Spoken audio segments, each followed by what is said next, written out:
I feel like I can't get up in the morning ever and read the news without seeing a damn quote from Dr. Flo. It is. It's a real problem for Sacramentans these days who read the Sacramento Bee. Like every time, it feels like every time Steinberg's in the news, Dr. Flo is quoted somewhere being like, not 100% supportive of whatever it is that Steinberg is trying to do. It's funny too, because the Bee always, as does Cap Radio, I think, they always post on top of whatever article or opinion piece, the video of Flo just like yelling at the mayor for taking off her mask to yell at the mayor. Yeah. Like it's a fucking WWE cage match. I love it. Do post that video so much. I'm like, there are times when I'm confused. I'm like, is this an old article that I've already seen, or is this a new one? It's always that video. So today it was a Marcos Breton column. Marcos still has me blocked on Twitter from the old days, from my Sacramento News and Review days. But this piece he's sort of discussing a dynamic between millennials and Darrell Steinberg. And this dynamic he's describing is that Steinberg has lost us effectively. Yeah, I mean, Flo agrees in You know, it's interesting because I hadn't really thought of his support as being generational until Marcos reached out and said, you know, this is what he was observing, and he was, you know, thinking about writing this piece. And then I really started thinking about it, and I think that there is a generational nature to this, although I do want to point out, because I have had conversations with people who are older and, you know, our parents reamed us out for our, you know, anti-boomer and probably anti-Gen X to a certain extent language that there are lots of people who are in his age range and in the, you know, generations before and after ours that also, you know, feel similarly and have those values. But yeah, I do think that I hear a lot more critique, and I think part of that is because of how we know him more intimately, you know, locally, right? Right. So he had a slightly different reputation when he was in the legislature. And I think that's why even when I've had conversations with him, he said, well, you know, you don't really know my record and you don't really know. And I'm like, I actually do, but you're the mayor now. And it's, you know, right. You can't coast on a record from, you know, 6 years ago, a decade ago or more, right? We're talking about what the here and now is. And so I think that's where some of those challenges come in. I think like with, as far as like the millennial like age gap thing going on, I think it's more of I think that has more to do with the fact that there's just an income like gap, like a wealth gap in between boomers and millennials, and especially like Gen Z or whatever. Like, and I think that translates, right? It's people who are like more comfortable are happier to fucking go along with what Steinberg wants to do, and people who are less comfortable are less apt to do so for the reasons that you lay out in this article, you know. Mm-hmm. What is this quote? I'm going to scroll to it here and quote you directly because it makes sense, and I don't think that boomers think about this shit. So you have a quote that says, "Before we hit 40, my generation has experienced 2 economic crashes, 9/11 and a pandemic," Kofor said. "More of us are disillusioned with an American dream that never was." And I think that I legitimately think that there are people, and I think it has more to do with wealth status than it does with age, who just that just doesn't factor into like their thought process, right? Probably so. And you know, and I think there's an experience gap too, and we often don't talk about, you know, it in those terms, right? But this is how your world is shaped. There's a cohort effect to it, is what we would call it in public health, that when you're born matters and you're following along with your cohort and you're experiencing certain things together, and it's going to shape your worldview. So it doesn't mean that there aren't young conservatives. It doesn't mean that there aren't older progressives, but it does mean that there are some ways in which, even no matter where you kind of fall, you've shared certain things at certain times in your life. And so you're likely to have those things in common, and they're likely to have a really outsized impact on how you see the world. Right. So, yeah. Well, This piece goes right in the file for me with like, I'm trying to get a grip on like Marcos's like political leanings. And this goes in the file where it's just like, well, I'm baffled again. Like every time I start to think like I know where this guy's brain is at, he writes another piece that like goes in a direction that I'm not expecting. And I have to be like, oh, okay, well, like I don't know, maybe it's like a Dr. Jekyll, Mr. Hyde kind of thing with him. It seems like. Yeah. Well, I think he is very interested and excited by the this sort of power shift towards young progressive women of color in Sacramento. And I don't know. I mean, he certainly has changed his tune on homelessness in the last couple of years, which I never, ever would have guessed him to do. So who knows with this guy? Marcos, return my calls. Center shifted though, and I think we have to be really clear about the fact that like sometimes the shift isn't perceptible, but you look up and you're like, wow, what was sort of a mainstream idea before is not anymore, or what wasn't a mainstream idea is now. Right.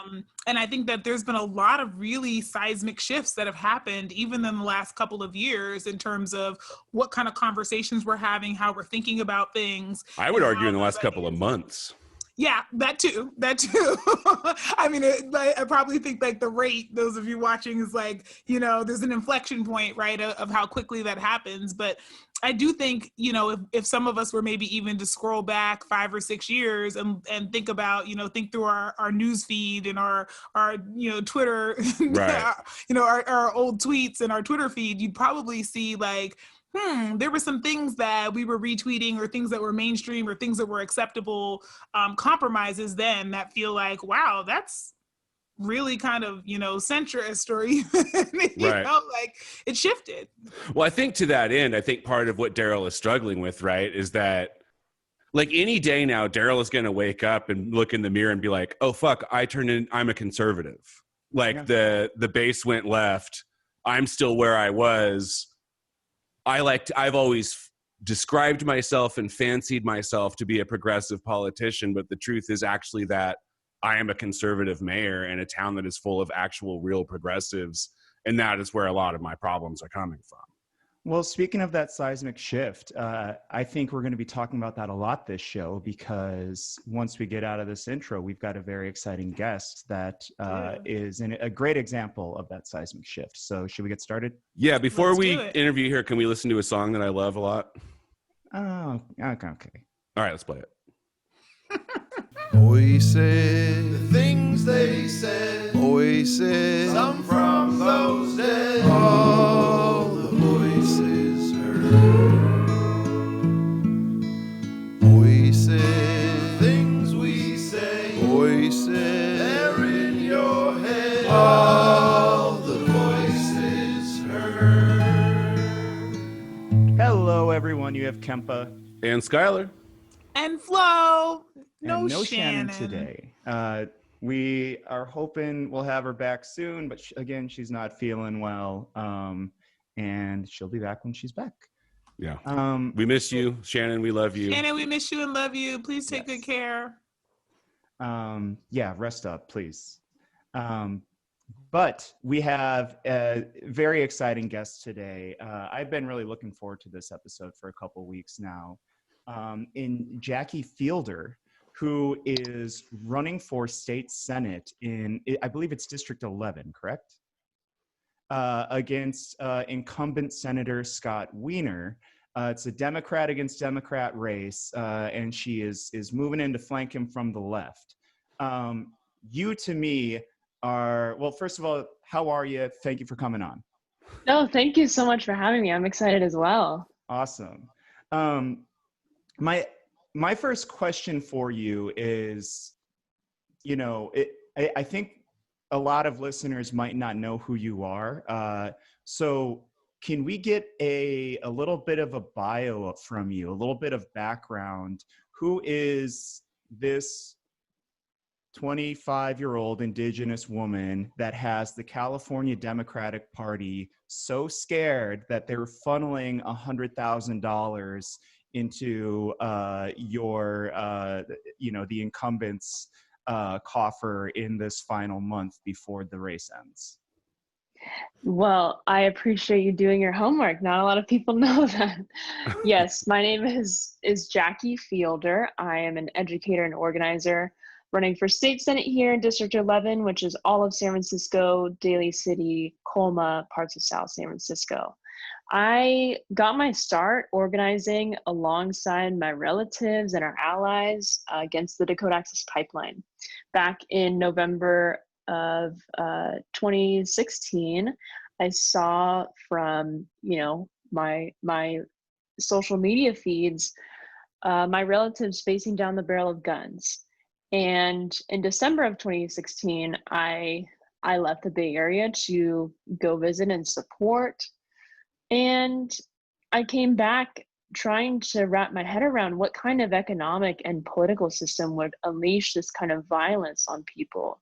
They had German shepherds, they had water cannons and flashbang grenades, all being deployed on actually indigenous territory. So I'm part Federal Lakota. Forces doing this? Yeah, I mean, federal, local, they had sheriffs from multiple counties outside of North Dakota. I am Hidatsa and Lakota, which are both tribes that have been affected by the pipeline. It starts in the home of my tribe, MHA Nation, where the Bakken Shale is being drilled, and missing and murdered indigenous women is at a pandemic level. And so, an epidemic level. And the pipeline snakes southwest to Standing Rock, but also, crosses the Missouri River that has been the source of fresh water for millennia for our people, including the Cheyenne River tribe, which is where my grandfather was born and raised.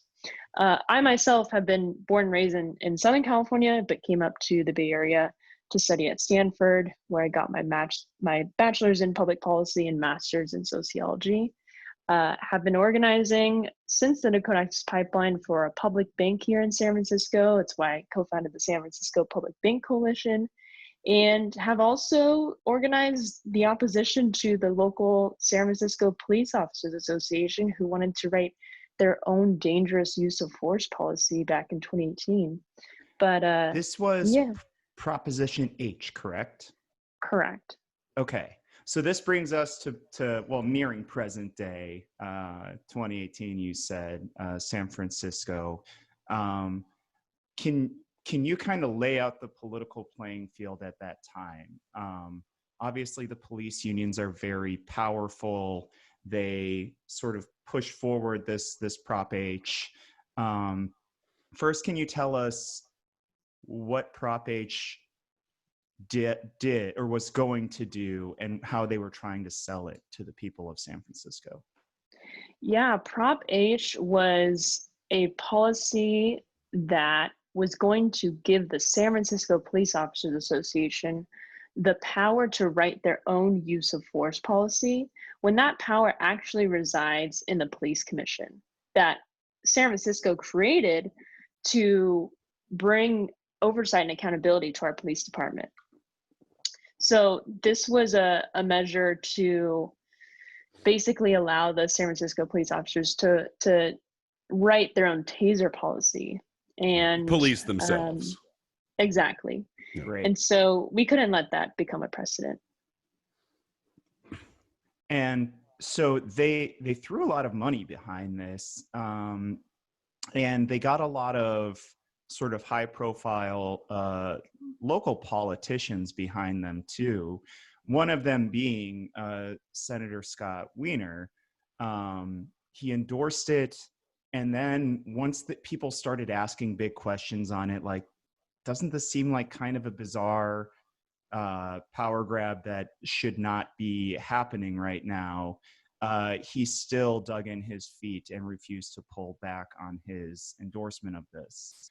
Yeah, I mean, you had the Republican Party supporting it, the San Francisco Chamber of Commerce, and then on the other side was kind of everyone else, led by the Democratic Socialists of America, San Francisco chapter, and the ACLU of Northern California. That's actually how I came to be a part of the Democratic Socialists of America. So were you the person sort of pushing the No on H? I was co-managing the campaign. Yes. Okay. Sasha Perigo told us that about a month ago when we had her on the show. Yeah, she's a member as well. Yeah. So you, I believe, as is very often the case with grassroots fights against, powerful interests like the police union, you were outspent pretty heavily, right?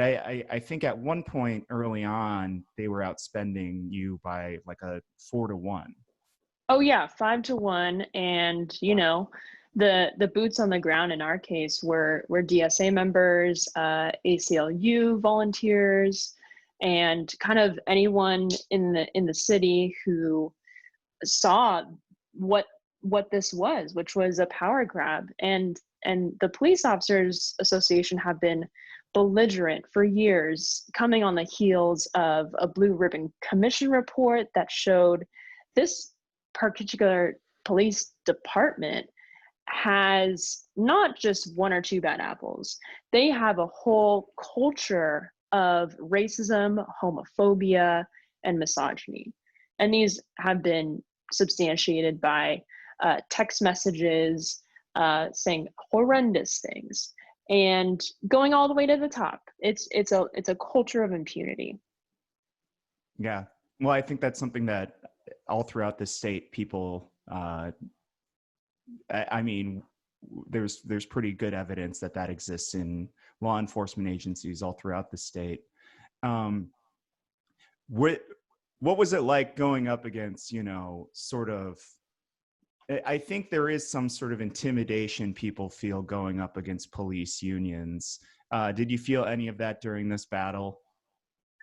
No, frankly, because going back to 2016, was looking at Bay Area policing, particularly BART police, because I was working on a political campaign for an amazing woman who's now the director of the board of directors at BART, Latifah Simon. And she was inspired by, the murder of Oscar Grant and Johannes Messerly getting off with 1 year in prison, and then that's it. So I was looking at BART police policies, how they had changed since 2009 and the murder of Oscar Grant, which is, spoiler alert, not that much. And that's largely because of the police union. And that set me off on a search looking at just how much money even our most progressive state legislators accept from police unions. And you can see the influence when we have a starting point of, some measure of police accountability or transparency, wrangling in their use of force policies, or, kind of the kernel of what I see as being immunity from the police is the Police Officers Bill of Rights Act. Right. And no one will touch that. No one will touch that in Sacramento because they know that it is the treasured kind of Bill of Rights, not afforded to other public sector workers, but only to the police in California. And it really affords them the ability to, I think the term you used was act with impunity on this, the Prop H thing. This Peace Officers Bill of Rights does the same thing, but on a state level, and protects officers who do horrible things from actually having to face consequences. It was Senator Skinner who went up against that a couple years ago, right? Yes, and as with so many police accountability bills, they get watered down, or they get coupled, as we saw last year, with an increase in funding. Because the police officers associations, they justify it by saying, well, if you want all these reforms, you're gonna need more funding. Yeah. And there's no accountability for how that funding is used Right. at all. Yeah. So can you take us then kind of from the Prop H, which was a big win for you knocking that down, over to when did you start to think like maybe I should run for state senate? Yeah, I mean, there's that instance. There was the instance where Senator Scott Wiener and a number of other legislators opposed a very small tax on the wealthiest corporations in San Francisco, which is saying a lot. We are one of the wealthiest cities in the world. This tax was going to fund homeless shelters, but also permanent housing and supportive services for people. And Scott Wiener opposed that. Who knew that 2 years later, we would be in a situation of unprecedented homelessness, grapes of wrath levels of destitution. And that measure has been stuck, the funding for that measure, it was approved by 61% of the voters. And it was stuck in the courts because the Chamber of Commerce and the kind of Howard Jarvis Taxpayers Association wanted to challenge it because it didn't muster an uncontroversial, 2/3 of the support. So they took it to the courts, they fought tooth and nail, and we, the voters, prevailed. We finally are allowed to use that funding. And so now discussions will begin with a proper oversight committee made up of homeless advocates and actual unhoused people, and of course, city officials, to be able to determine how that money will be dispersed now. Yeah. Flo, Skylar, did you want to jump in at all? Yeah, I think the thing I want to kind of address for the listeners is what were the arguments that were being made for why, Scott Wiener sort of took this side of the fight. Because I always find that really fascinating, like how people hold on to this idea. I mean, to continue the arc from our intro, like how people hold on to this idea that they're like the progressive and then do things that feel very regressive. And what is the story that they're telling themselves or they're telling the public, right, to justify that? Yeah, the public justification was that, we already spend so much on homelessness and we don't know how that money will be spent. There's no oversight or accountability, when there actually was built into the bill specific oversight and audits about how this money will be spent. We don't have those kinds of questions when it comes to funding for the police right, or military on Sure. the federal level. And it's really only when it comes to, this kind of larger project about hitting the reset button on wealth inequality in our society. This is also happening in the context of the 2017 rollback of taxes by the Trump administration for the wealthiest corporations. And, today we're seeing just how much Trump has paid, how little he has paid in taxes. Right. And wait till you find out about how much corporations are paying. Right. Amazon, all these other companies, Square in particular, mounted the fight with Jack leading the helm against Prop C. And we saw that the voters actually wanted a permanent solution. And so when it comes to taxing the wealthy, taxing corporations, it takes things like a poll showing how popular it is among California voters, where, for everyday people like you and me, that's kind of obvious. Like we're as far as our Gini coefficient here in San Francisco, we can match countries you would never believe. Right. Yeah. Like you stated earlier that it passed with 61%. Like stats like that always make me wonder about like the other 39% of people who are ostensibly like you or me. Like I just like the mindset of just like, no, we don't need more money for homelessness taken from taxes on billionaires. Like I don't know. It doesn't land. Especially in a city that, the percentage of registered voters who are Republicans is something around 7%, Right. Right. Yeah.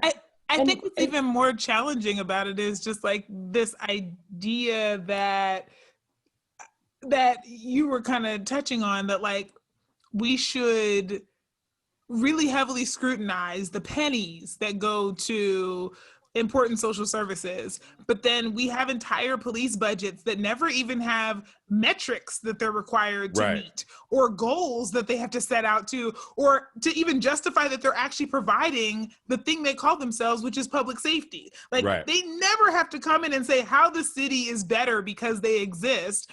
They just come in with their hand out and we give them more and more money. But decide that you want to start a new program to literally innovate and address anything under the sun, and you will be run through the ringer. You will be evidence-based, practiced to death. You will be told, all of these things, but we will grandfather in these things that have existed that don't really have an evidence base, and we don't even see how that builds in that's part of the structural inequality, is that anybody who's trying to do anything new, like the inertia gets precedent. Anybody who's trying to do anything new has to jump through the hoops that these things that are established never had to.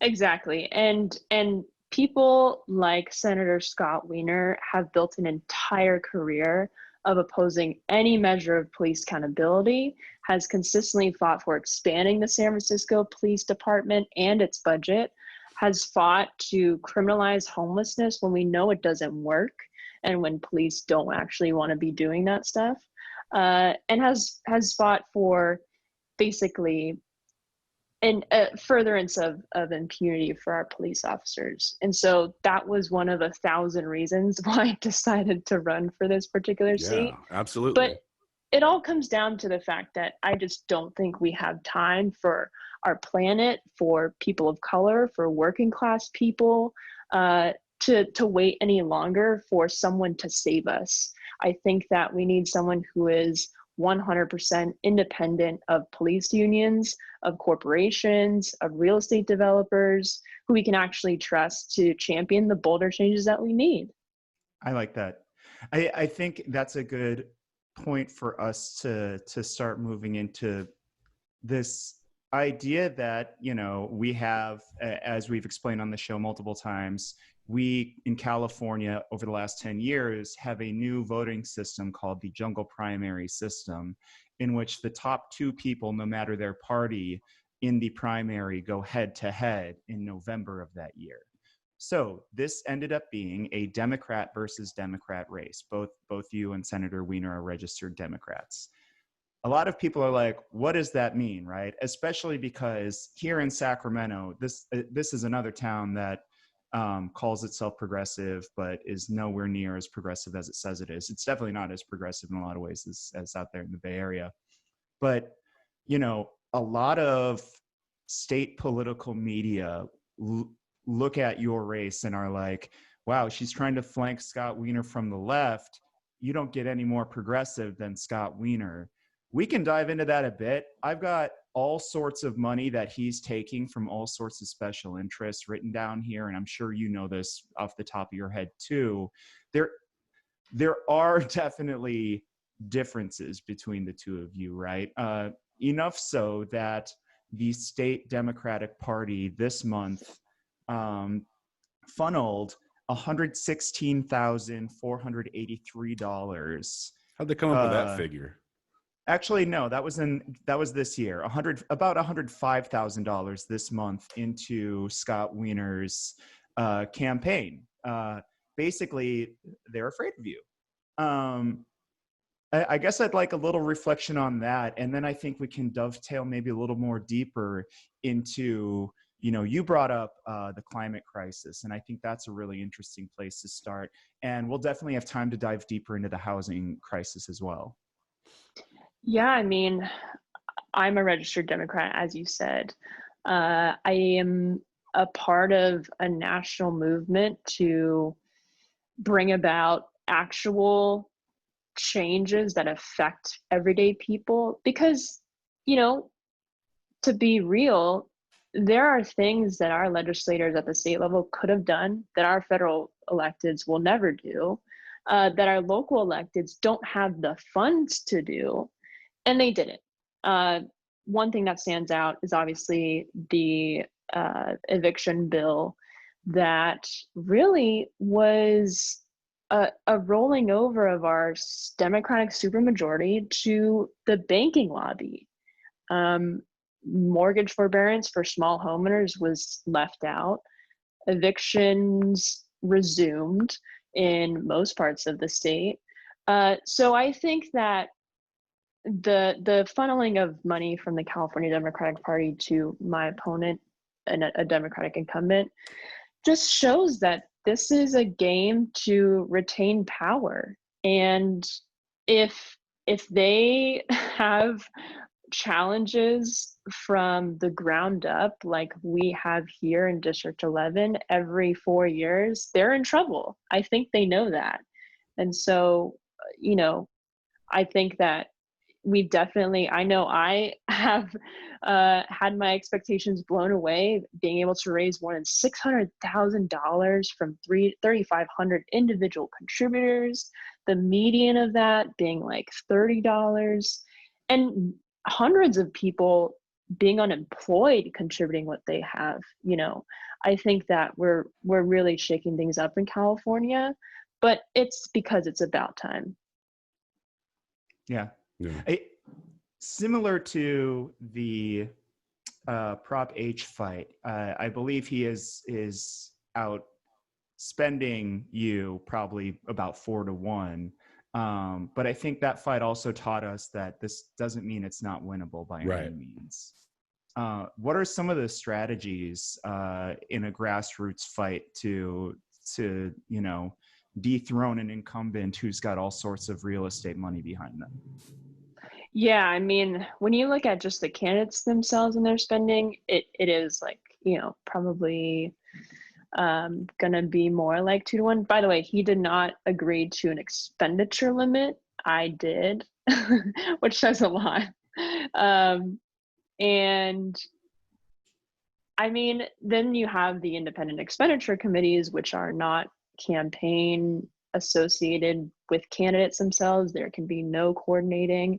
And that is where all the dark money pours in. But it's also where, other support pours in. And so when you look at it, these kinds of state senate races, like the last one between Jane Kim, who I'm proud to have her endorsement, and Scott Wiener, it amounted to something crazy like $5 million, which is what you would see for a actual federal Senate race. So the amount of money that pours into these kinds of elections are wild.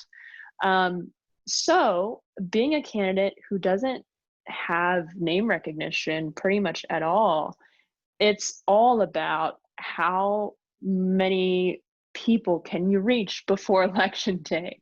And so back in the primary in March, I was expecting maybe 20% of the vote, and we had only 55 days really to get the word out to people.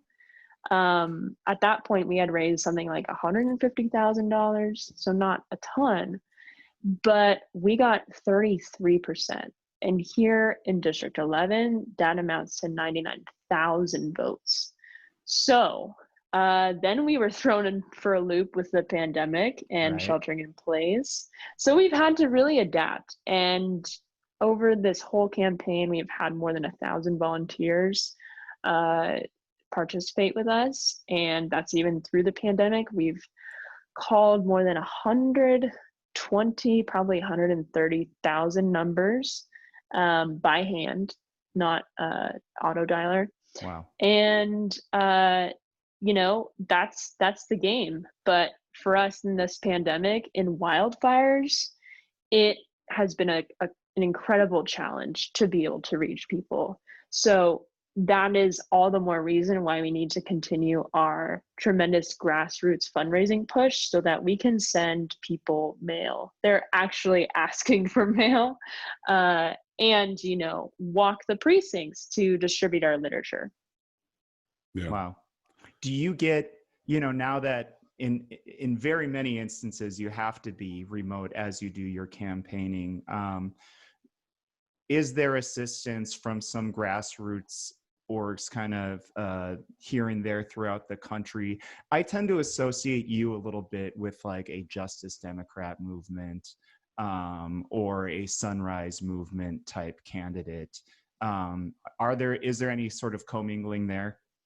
Oh yeah, I mean, we have so many volunteers coming from social media and people across the country phone banking with us. One of our amazing interns turns out to be a member from my tribe who lives in Dallas, but has been on our home reservation in North Dakota as he's campaigning with us. So that's exciting.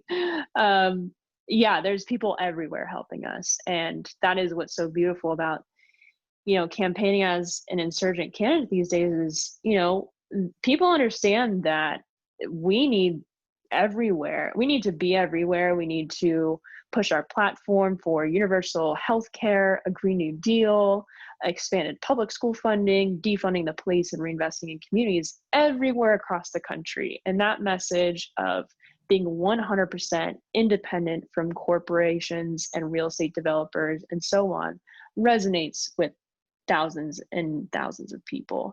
And so we have been very blessed to be supported by candidates who have won insurgent campaigns this year. Shout out to my comrades in New York who also mounted virtual socially distanced campaigns.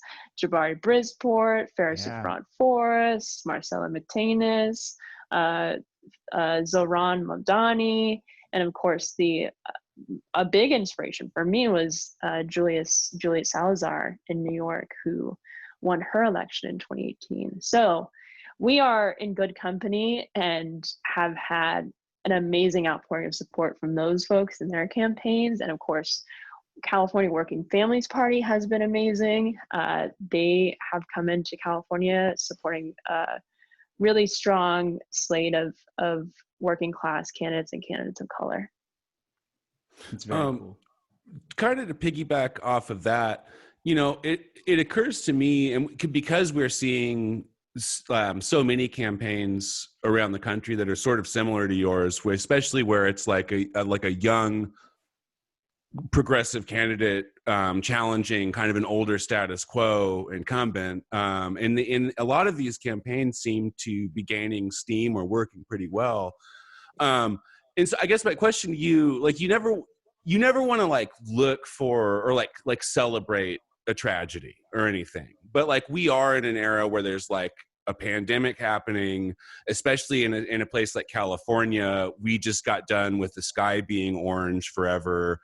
Unemployment is out of control. Things are really, really bad right now.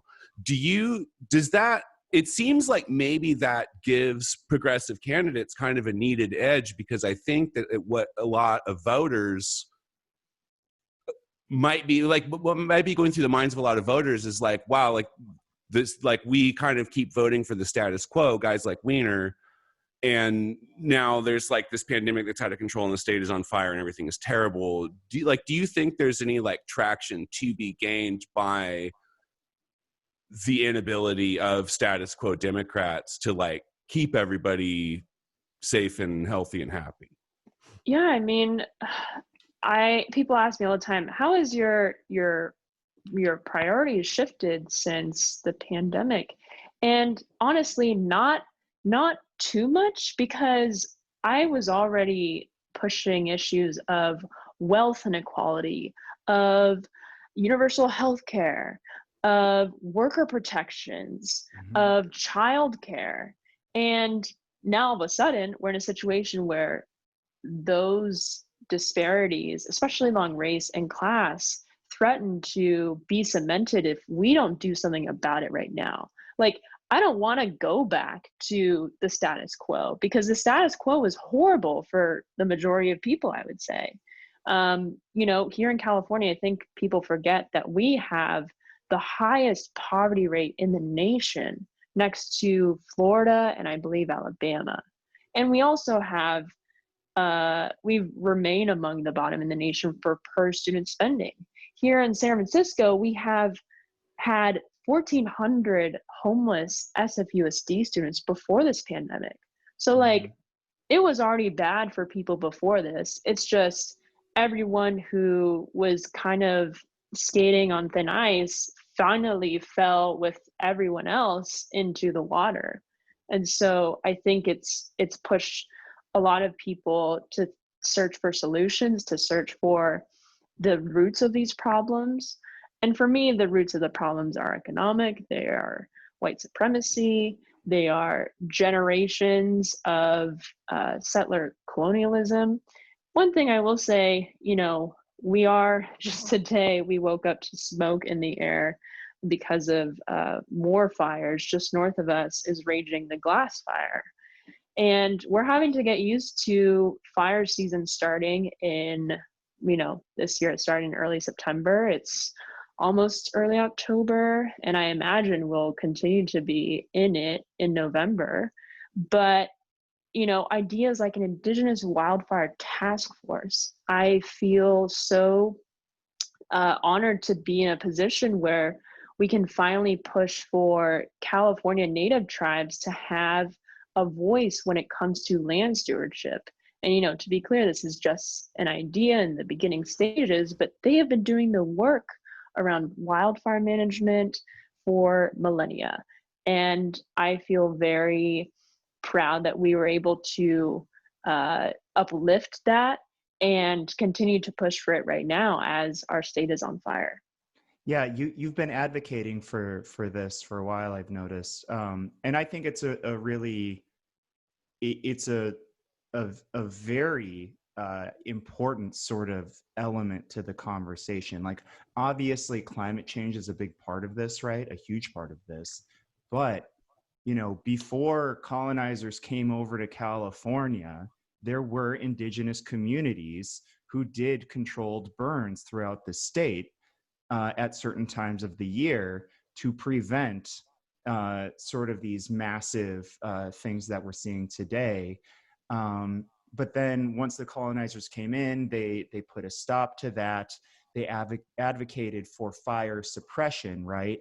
And honestly, they've been pretty good at it for the last 100 years, creating this situation that we have right now with a continuously hotter, drier California year to year, creating this. Can you dive a little bit deeper into some of the solutions?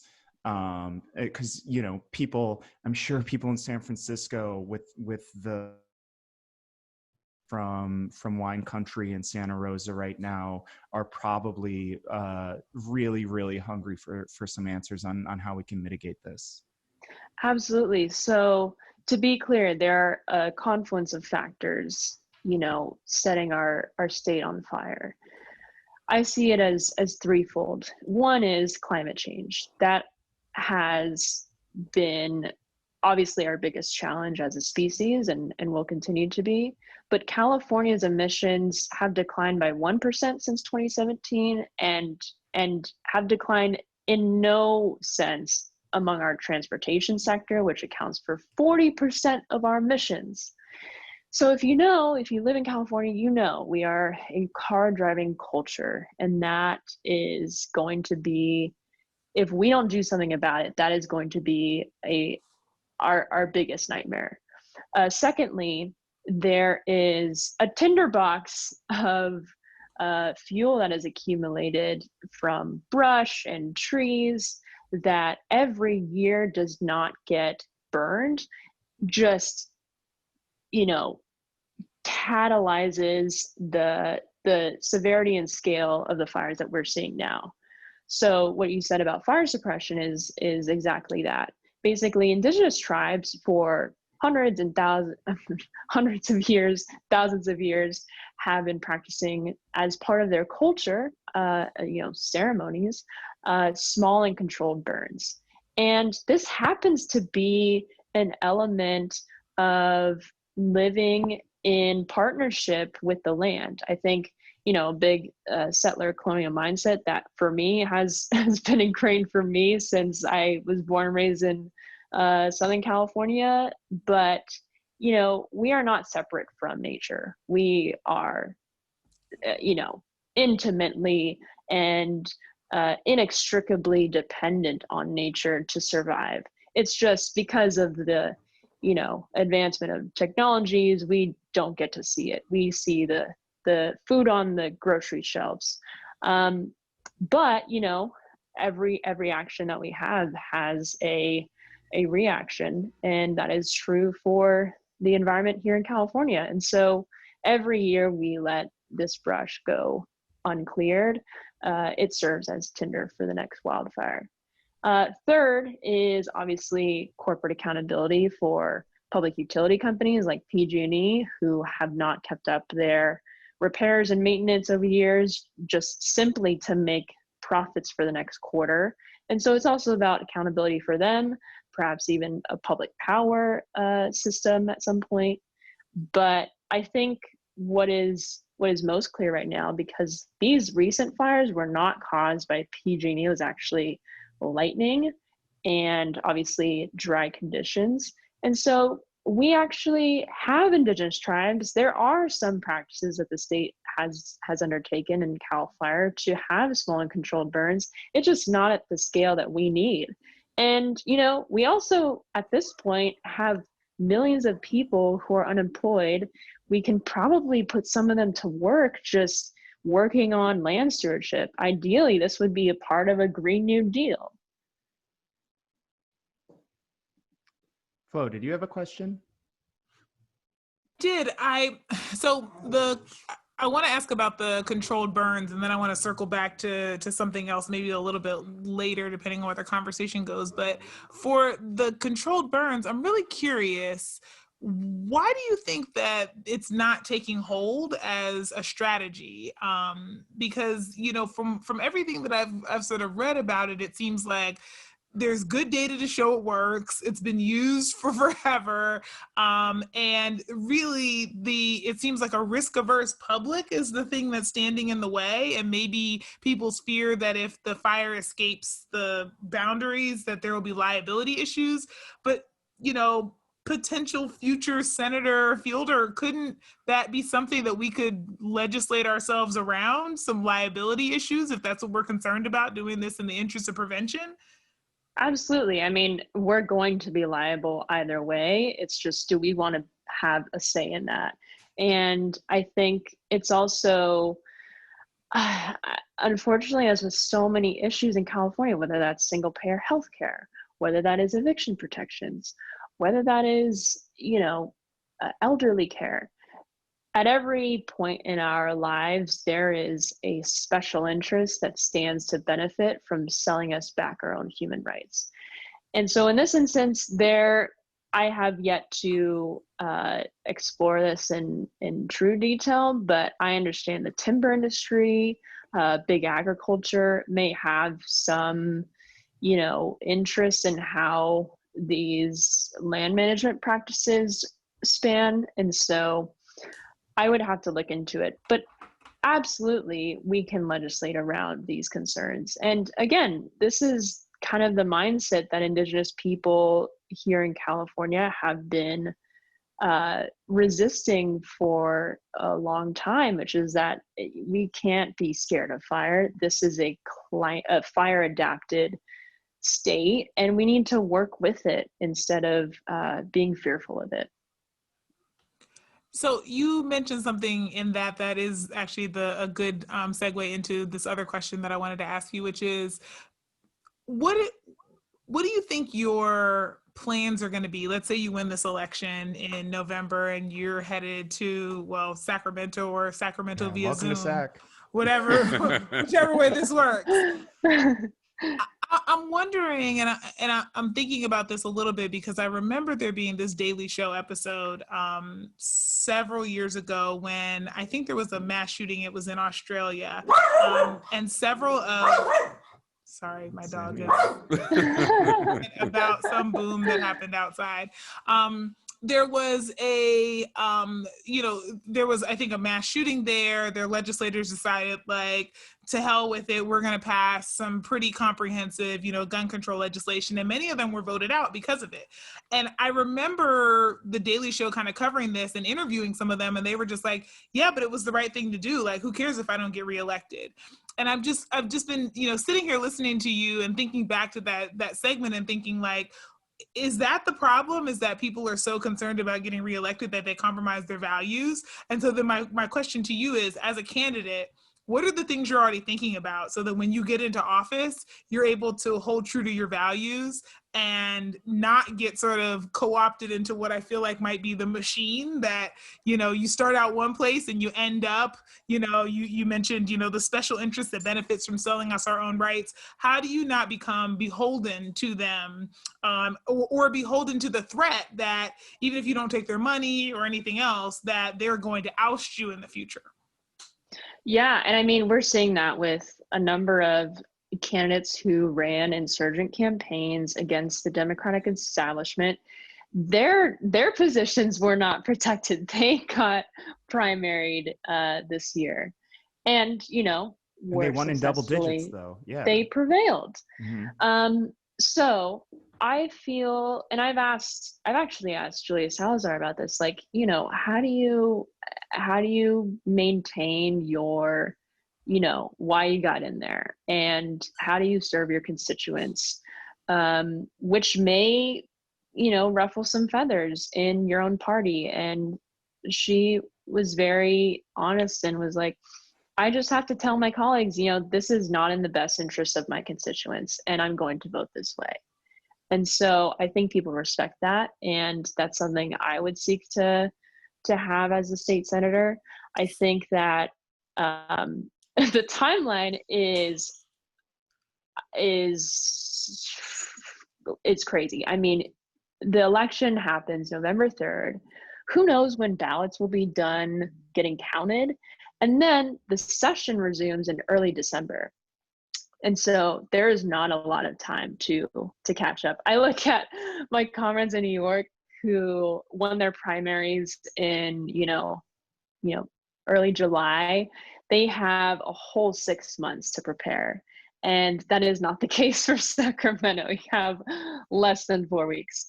And so it would be a pretty quick life change. But basically, the first thing that I'm looking at is obviously the eviction bill and the fact that we don't have protections for small homeowners. There are very weak protections for tenants that are unenforceable. There is just a massive gap there. And also for small businesses. I think canceling rent and mortgages is also a matter for keeping our small businesses afloat. And before the pandemic, they provided 40% of our workforce in California. So I would be looking at that. I would be looking at introducing single payer healthcare, because it is a shame that in a pandemic with a Democratic governor and a Democratic supermajority, not one elected official reintroduced single payer healthcare. Yeah. So I would be looking to that as well. It's extremely shameful. It is. Yeah. It is. It's also funny. I don't know. This is like not at all to the point, I guess, but go on. No, it doesn't make sense that it doesn't make sense that Medicare for all is not on the table in the middle of a pandemic, like on the state level, on the local level, or on the federal level.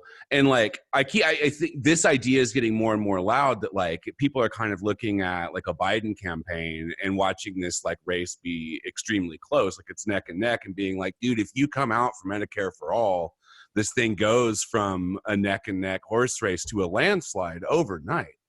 Like people come out to vote for that. I don't know. It just occurred. It is like an extremely like obviously popular position, and it blows my fucking mind that establishment Dems are just letting this one go. But we know who pays his campaign. We know who's funding that show. And I guess I'd just like to drive that home a little bit. With your race, Jackie, with Senator Wiener, just this year, you were just talking about the housing crisis and how that's kind of number one on your list if and when you get into office.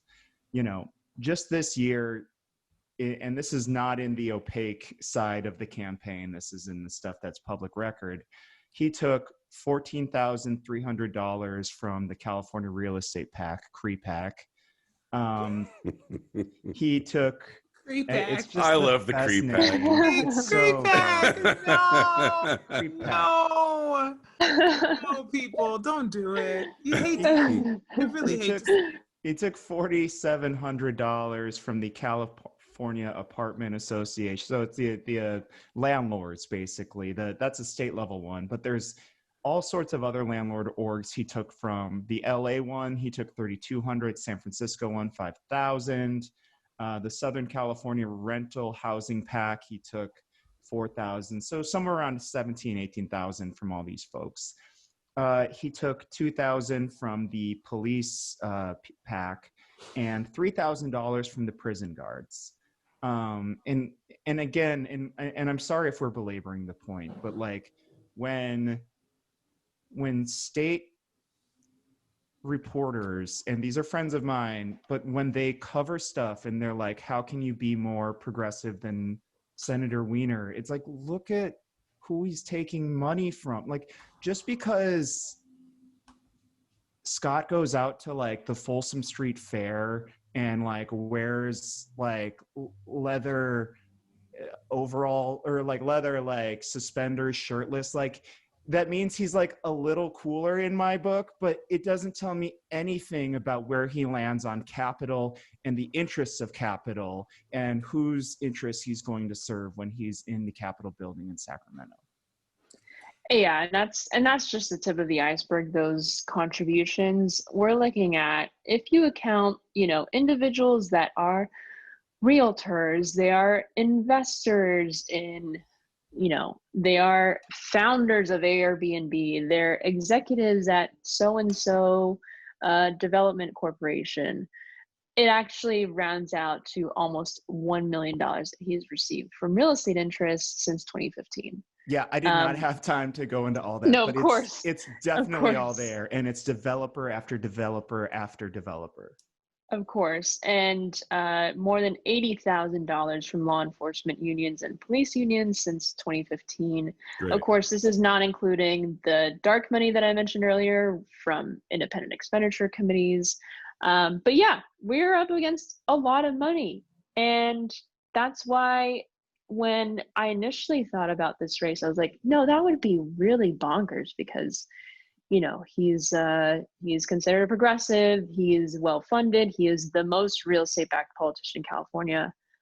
But our district, that doesn't say a lot to be progressive by Sacramento standards. He, in the 83% of endorsements of ballot measures and candidates that he's made, as state senator here in San Francisco, he has lost 83% of those. That is a really bad record, a state senator. And I think that we deserve better. It is as simple as that. And I think that this is going to be a really wild month, but we have a chance here. Yeah, You were, yeah. So the question that I think brings us back to where we started earlier was obviously Ruth Bader Ginsburg passed away recently, and one of the things that I think has been sort of an emerging conversation in terms of solidifying her legacy and what she should be remembered by is her mixed record when it came to indigenous rights and in particular indigenous land rights. And so I'm really curious, as somebody who worked on the Dakota pipeline issue and is intimately involved in these issues and personally affected by them, I'm really curious what your thoughts are on how best to remember her, how to place those decisions in context, and just generally what your thoughts are on how we are capturing and trying to wrestle with this complexity. Yeah, I mean, as an Indigenous organizer, I think as Indigenous organizers, we learn at too young of an age to not trust that the federal government will save us, whether that is the executive branch or the legislative branch or the judicial branch. And I think that has actually contributed to my running for state senate, because I am of the belief that the state legislature has a lot more sway on our everyday lives, or could. But for what she was in some senses a cultural icon for young women, for LGBTQ people. And it's really hard to divorce someone from their poor decisions. I know that, you know, the decision for me that obviously complicates her legacy is the decision in 2005 regarding a tribe in the northeast of the country. I forget which one, but basically she said that, well, you know, if we ruled in favor of the tribe, it would be way too much to ask the city to kind of upend their whole system and give land back to indigenous people. They can't be, essentially, like, they can't be trusted with this. And of course, as indigenous people, we're used to hearing that. And that's been a constant struggle. And so it is obviously not flattering part of her record. But I think that that's what happens when we have these kind of icons, and, you know, they represent certain very inspiring qualities. I know for me to see women, the only reason I'm here is seeing women of color being in politics, being outspoken to the powers that be, and she is in that legacy. And at the same time, we can do better, and we can understand the mistakes of our predecessors and our mentors.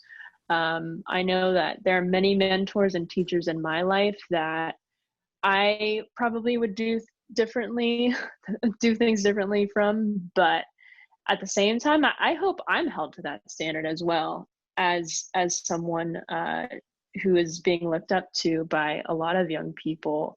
And for me to be human in that and be able to make mistakes and then hopefully learn from them and learn from other people, I think is the biggest lesson we can take away.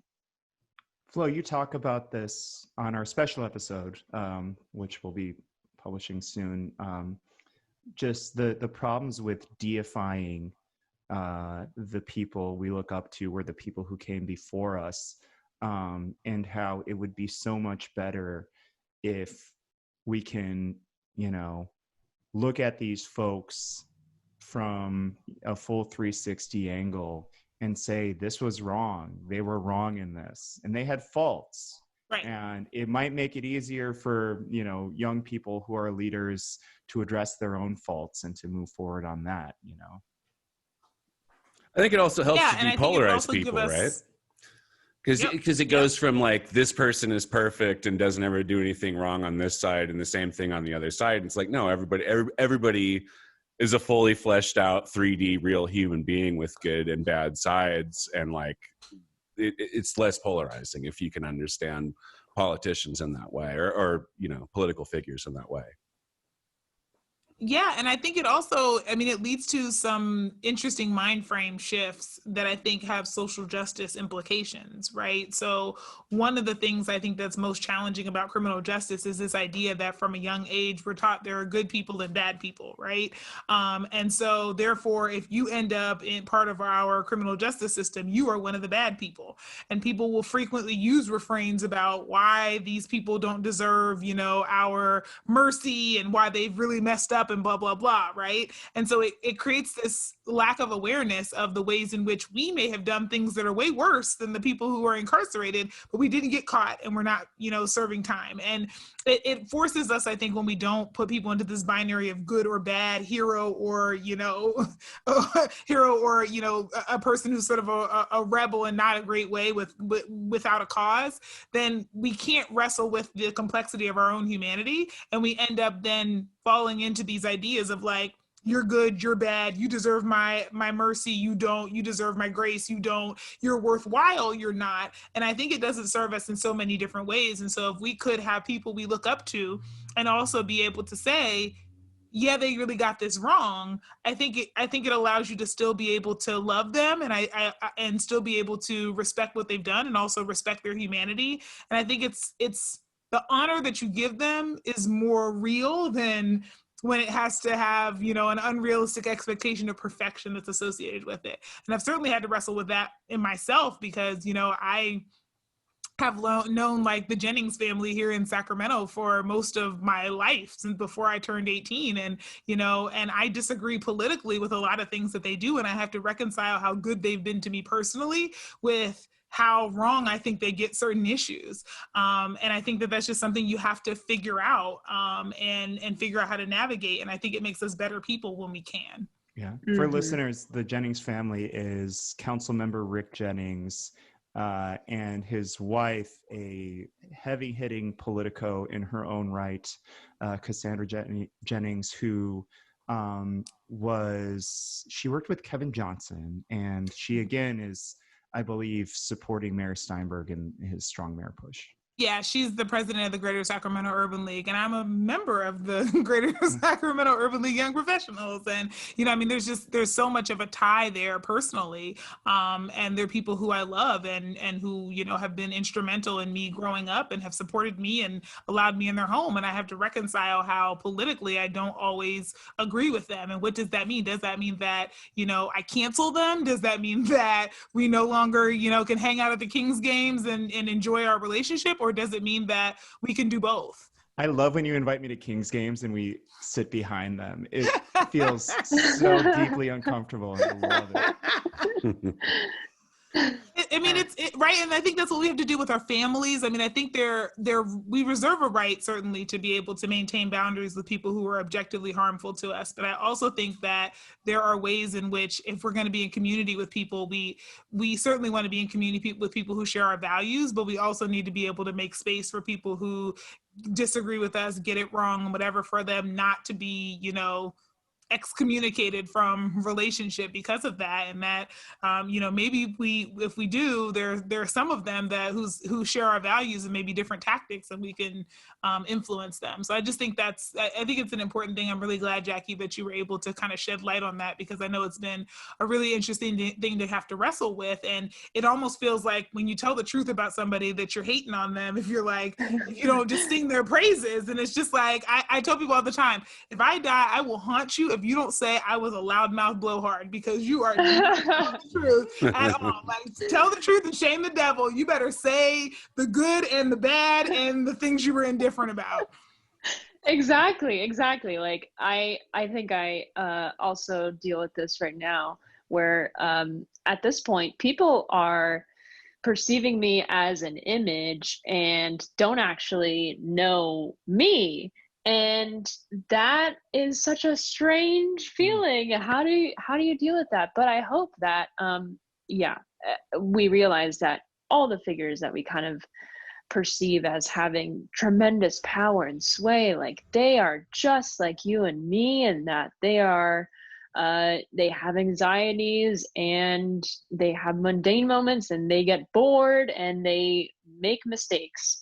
And that's actually absolutely true in politics. Jackie, I know we're getting close on time, but I feel like we'd be remiss if we didn't dive deeper into this issue, because your opponent is considered the housing senator, right, in California right now. And B, this is an issue that affects not only all Californians, but also very deeply the people in your constituency, right, in your district. I think I've heard you talk about how there is I don't know if in any other part of the state we've seen this depth of a have and have not dynamic that we do in San Francisco, to the degree that, you know, we have people sleeping on the street and then we have empty deluxe apartments all over the place. Given what we've already discussed on who's giving Senator Wiener money for his campaign, who's giving you money for your campaign, what's different? How would you approach the housing and homeless crisis differently than him? Yeah, I have a radically different approach to the housing crisis, and it's encapsulated in a platform called California Homes for All. One, in this pandemic, we need to cancel rent and mortgages. And the way that we do that is by leveraging our power of the charter. Every single bank that does business in California, and I know this from my work with public banking, has to go through the state treasury to be licensed. And so this is what they did in New York. Cuomo said, if you want to do business in New York, you have to grant forbearance to, homeowners that need mortgage forbearance. And you can't enact fees on them. You can't raise their interest rates. And we could simply have that here in California, just as for small property owners, as for renters. And so that's the first part. Second part is a $100 billion California Housing Emergency Fund.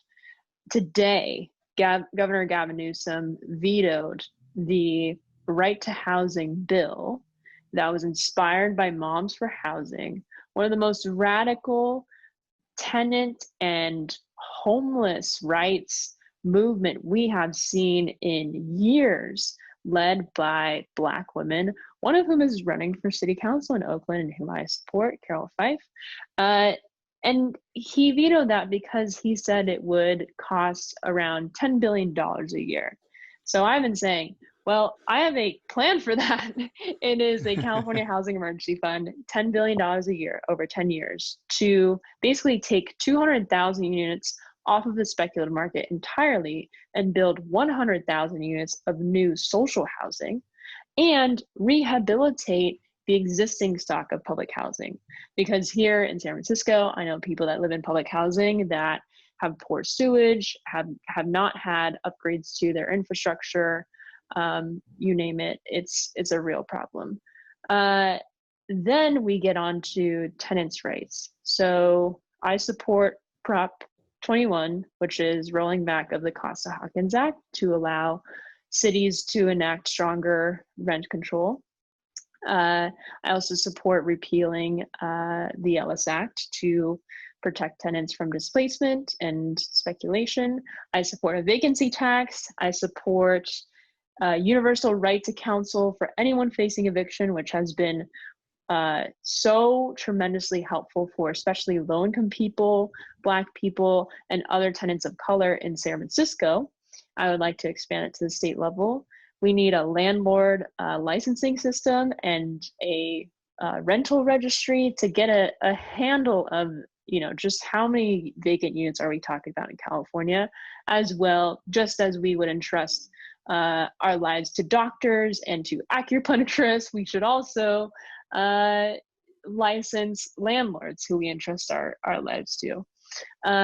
I would also, in this particular election, I support Prop I here in San Francisco, which is an anti-speculation tax on the sales of homes and properties worth over $10 million that would fund rent relief and affordable housing. It's also going to tax properties like 555 California, which Trump has a stake in and is trying to sell. So we need that. And gosh, Anti-Displacement Act. There are a number of other things I'm forgetting at this point, but you can find it. Off a lot. Yeah, that was a lot. Yeah. That was a fair amount. JackieForSenate.com/housing. It is, I worked a lot on it last December and have poured a lot of feedback from affordable housing advocates, tenants' rights organizers across the state to create this California Homes for All platform. How about for the listeners who want to help be a part of this, want to help you defeat Senator Wiener? What can they do and how can they get involved? Yeah, so you can donate, phone bank, walk a precinct, put up a sign, and obviously share our social media posts. I'm on social media as Jackie Fielder, JackieFielder _ on both Twitter and Instagram. We're on Facebook, and then the website is JackieForSenate.com. At this point, we are less than a week until voting starts. And, from now until November 3rd, it is a matter of how many people can we reach. before they turn in their ballots. So we would absolutely love any help in any way that you can, wherever you are. Great. Does anybody have any more questions? I'm good on my end. I'm good as well. Yeah, I think I've heard it. I've heard what I need to hear. Phenomenal to have you here, Jackie, and best of luck in the final push. I think this is a really interesting, important race. Final question: are you a renter or an owner? I'm a renter. Renter. I love it. Yes. That's the answer I love to hear. There's only one in the legislature right now. we just voted our first renter into city council, a fellow socialist, Katie Valenzuela. Yeah.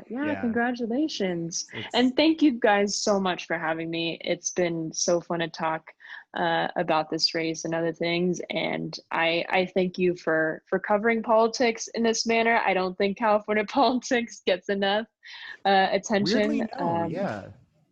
So thank you for holding it down in Sacramento. Cool. Absolutely. Skylar. Yeah, I mean, so I guess I do have one final question. This is actually, this is for Dave. I'm going to let Dave field this one. Dave, if I wanted to hear, like I just sat through and actually was a part of a conversation just now that was full of extremely good, I would dare say, perfect takes. Perfect. I'm going to rate the takes that we got tonight as perfect. If I wanted more of this perfect content where the takes are always perfect, the times we have are always great, is there a place on the internet where I could go, where I could reliably come upon more of this content? Yeah, like what are my options here? Where can I go? Yeah, making your way in the world today sure can take a lot, and that's a true statement. Sometimes you want to go where everybody knows your name, Skylar. Yeah, and I do want to go to those places. The place I like to go is to wherever I can find the Voices River City podcast. One of those, the central hub being voicesrivercity.com. It's been around for 3.5 years. We started out as a news and arts coverage website. We do the SAC Follows the Money project. Oh my God, SAC Snark will not stop sending me these damn spreadsheets of who's getting money around town and in the county. So I'm publishing these over the next couple of days. Like, hold your horses, dude. It's gonna happen. But you know, we do this to show you kind of what we've been trying to show you during this episode. It's money really does talk, and it tells you who's voting where and why they're doing what they're doing. So we've got more of that coming. The podcast is found on all podcast platforms. We're also on YouTube. If you want to see all of our pretty faces, we are Voices River City there. We're on Facebook, Voices River City, Twitter @Voices River City, Instagram @Voices River City. I highly recommend that one because you never know what Skylar's going to post on the Instagram. And often it's like clips that like we thought like were like between takes or something. And there are no candid moments. Yeah, the candid moments are not safe. Like I think my lifeguard thing, was that part of the show? No, it was not. Nope, yeah. That was just a conversation. Thanks for that. Yeah, asshole. You're welcome. Anytime. No, your lifeguard thing was part of the show. Was it? I think. Okay. No, it was between the opener and the actual episode content. I just thought it was hilarious, so I pulled it out. Oh my gosh, I thought we talked about that on the show because I was like, yeah, Dave is like terrible at... It barely edged out the wow, can we move on? The Garibaldi episode from the last episode. I'm terrible. No, okay. You're terrible about cold sensitivity. Yeah, I hate being cold. That is not one of Dave's strengths. Yeah. It's why I don't live in Wisconsin anymore. Totally why I'm here in California. Yeah. Anyway, each of us are on Twitter. I'm at YouKnowKempo, YOUKNOWKEMPA. You can find me at Guillotine for You. That's Guillotine, the number 4, YOU. And you can find me at Flojaune, FLOJAUNE. Oh, am I doing Shannon's? Okay. Oh, and we can also do Shannon's. For some reason, I forgot that we had already done Jackie's. And then you can Jackie's also a pro. She just I know. She jumped right in with it. Yeah. You can also find Shannon and you can send her "Get well soon. We love you. We miss you" messages at Shan ND Stevens. Yes. And of course, we're on Patreon, patreon.com/Voices River City. Really, this is the stuff that helps us keep doing what we're doing, our hardware, our software, and just making the show better and better and getting it out there. So thank you to everyone who does that. Again, Jackie, thank you so much for coming on. This was phenomenal and informative. And yeah, couldn't be more thankful. Thank you all so much. Yes. All right. Well, I think that wraps us up for today. Everybody out there, we want you to know that we love you. We want you to stay safe. Stay sane. Stay healthy. And stay the fuck away from me. Because of COVID. Yeah. Obviously. Right. Yeah. No, I mean, I'm sure you're all fine. And also the beef with Dave. He also And all the lifeguards who are now mad at Dave after that last Instagram story. People with cold hands and cold feet who want to put them on Dave. He's throwing it down on the lifeguards. If you have circulation issues, I'd rather not be near.